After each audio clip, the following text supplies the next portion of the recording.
do you make rahat laku?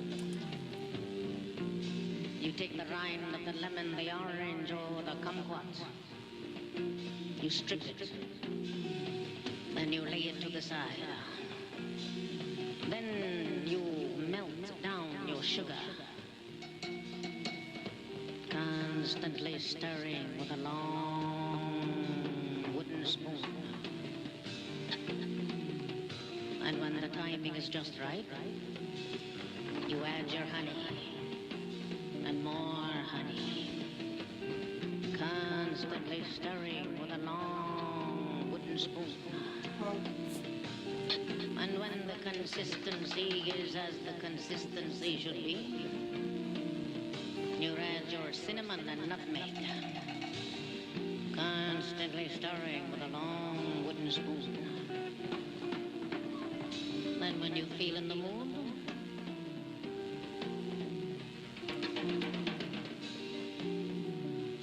you add your nuts.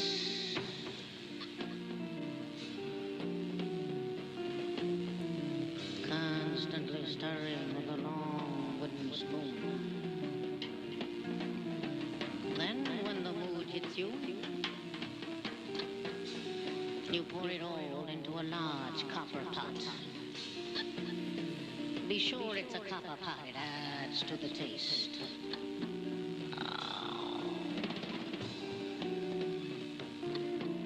Then when the feeling is as the feeling should be, you pour it all onto a large wooden slab. And after dipping your hand in wine, you stroke it.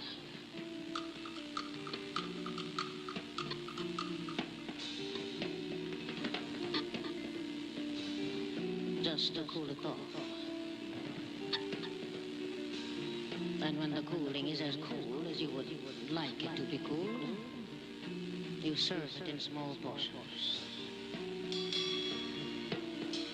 For breakfast, for lunch, for dinner, but most interestingly,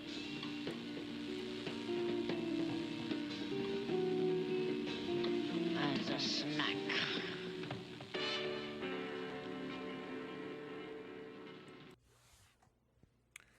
To be honest with you, I don't know whether this was a recipe for something or it was apart from something that she has done, but I'm pretty sure you all will be able to let me know. Be sure to like, share, watch more videos, and subscribe to the channel.